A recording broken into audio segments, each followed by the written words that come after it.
नमस्कार दोस्तों, कैसे हैं आप? उम्मीद है अच्छे ही होंगे। दोस्तों, हमारे आज के चैप्टर का टाइटल है द लास्ट लीफ, जिसके राइटर हैं ओ हेनरी।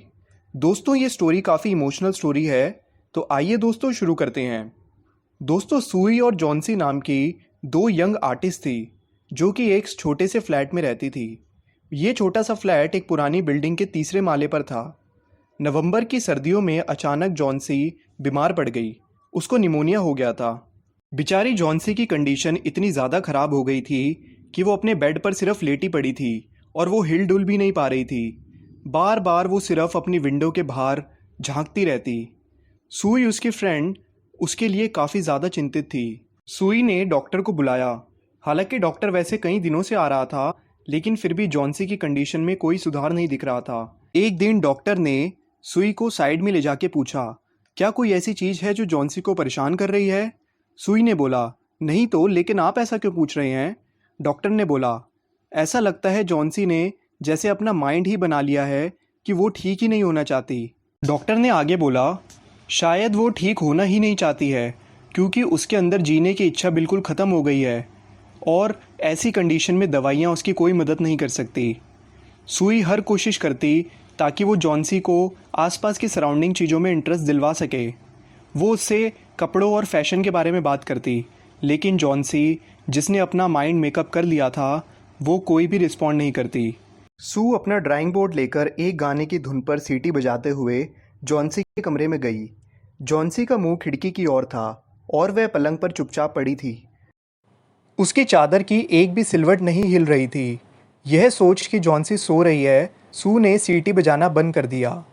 अब सू ने अपनी पेंटिंग बनानी शुरू कर दी और वो पेंटिंग बनाते बनाते उसमें खो गई।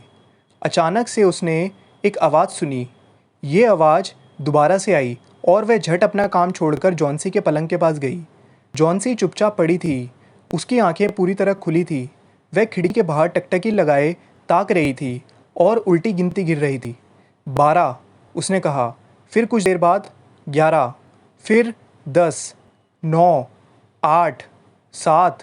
तो उसने एक ही सांस में इकट्ठे कह डाले।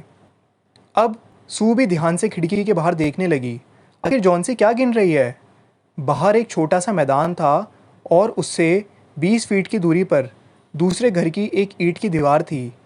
एक गठीले तने वाली बेल, जिसकी जड़ें सड़ चुकी थी, दीवार पर आधी ऊंचाई तक चिपकी थी। पतझड़ की सर्द हवाएं बेल की लगभग सभी पत्तों को उड़ा ले गई थी। अब बेल की टहनियों पर सिर्फ कंकाल बचा था, जो दीवार की ढहती ईंटों से चिपका हुआ था। क्या बात है जॉन्सी? सू ने पूछा। 6, जॉन्सी ने फुसफुसाते हुए कहा।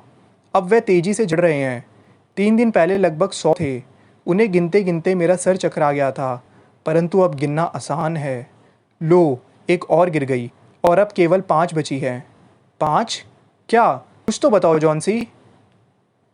पत्तियाँ, उस पुरानी बेल पर तुम देख नहीं रही हो? जब आखिरी पत्ती झड़ जाएगी, तब मैं भी चल बसूंगी। मुझे पिछले 3 दिनों में इस बात का आभास हो रहा था। क्या तुम्हें डॉक्टर ने नहीं बताया?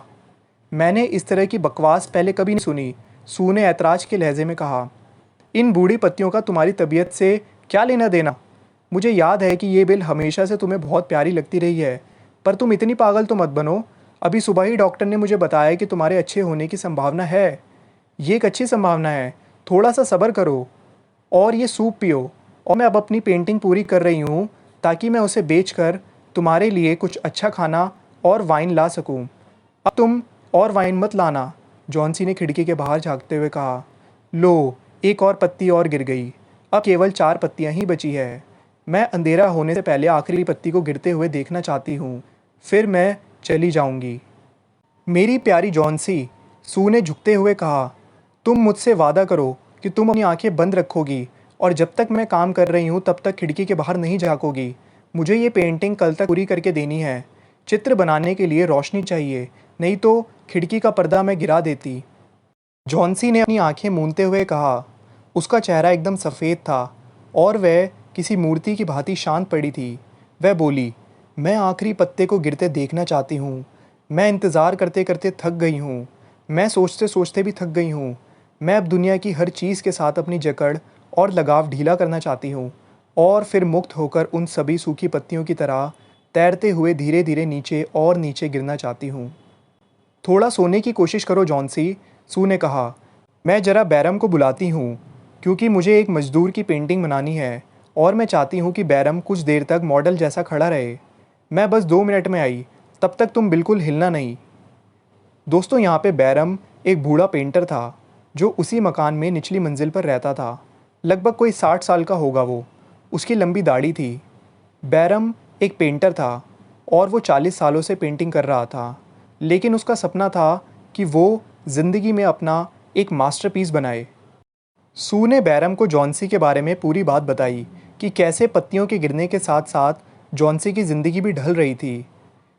बैरम ने बोला, कैसे कैसे बेवकूफ़ लोग हैं इस दुनिया में जो सिर्फ इसीलिए मरना चाहते हैं क्योंकि किसी सूखी बेल की पत्तियां झड़ रही हैं। मैंने ऐसी बात पहले कभी नहीं सुनी। सू ने कहा, इस समय जॉन्सी बहुत बीमार और कमज़ोर है और तेज बुखार के कारण उसके दिमाग में अजीबोगरीब विचार आ रहे हैं। जब सू और बैरम दोनों ऊपर पहुंचे तो जॉन्सी गहरी नींद में सोई हुई थी। सू ने पर्दा गिरा दिया और बैरम को दूसरे कमरे में ले गई। वहां वह दोनों सहमे हुए खिड़की के बाहर उस बेल को घूरने लगे। फिर वह एक क्षण के लिए बिना बोले एक दूसरे को देखते रहे। बाहर ठंडी बर्फ़ पड़ रही थी और लगातार बारिश हो रही थी। जब सुबह सू सोकर उठी तो उसने जॉन्सी को फटी आंखों से खिड़की के हरे पर्दे को ताकते पाया। पर्दा उठाओ, मैं बाहर देखना चाहती हूँ, जॉन्सी ने धीरी आवाज़ में आदेश दिया। अनमने दिल से सू ने उसका पालन किया। वाह! सारी रात भयानक तूफान और भीषण हवाओं के बावजूद उस ईंट की दीवार में बेल पर अभी भी एक पत्ती लटकी थी। पत्ती तने के पास हरी थी, परंतु उसकी दंतीली किनार उम्र के साथ साथ पीली पड़ चुकी थी। वह सहमी पत्ती अपना सारा साहस बटोरे अभी भी ज़मीन से कोई 20 फीट ऊपर लटकी थी। ये आखिरी पत्ती है, जॉन्सी ने कहा। मैंने सोचा था कि ये निश्चित ही रात को गिर जाएगी। मैंने हवा के तेज़ झोंकों की आवाज़ सुनी थी। यह पत्ती आज तो अवश्य ही गिरेगी और तब मैं चली जाऊंगी। जॉन्सी, सू ने अपने मुरझाए चेहरे को तकिए में छुपाते हुए कहा, अगर तुम अपने बारे में चिंतित नहीं हो तो कम से कम मेरे बारे में तो सोचो। तुम्हारे बगैर मैं क्या करूंगी? जॉन्सी ने कोई आंसर नहीं दिया। दुनिया में सबसे अकेली आत्मा वह होती है जो किसी दूसरी अनजान दुनिया में जाने की तैयारी में हो। कैसे कैसे करके वह दिन ढला। शाम की धुंधली रोशनी में उन्हें अभी भी वह आखिरी पत्ती साफ दिखाई दे रही थी। रात होते ही दोबारा से हवाओं ने अपना तांडव शुरू कर दिया और तेज़ बारिश की बूंदें लगातार खिड़की के कांच से टकराकर गिरती रही। जैसे ही सुबह हुई और थोड़ा उजाला हुआ, वैसे ही जॉन्सी ने खिड़की का पर्दा हटाने का आदेश दिया। बेल पर लगा आखिरी पत्ता अभी भी था। जॉन्सी काफ़ी देर तक लेटे लेटे उसे निहारती रही।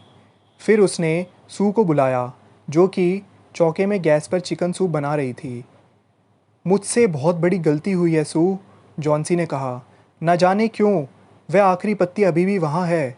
वह पत्ती मेरी दुष्टता बताती है। मैं मरने की सोच रही थी, जो कि एक पाप है। मैं कितनी बेवकूफ़ थी।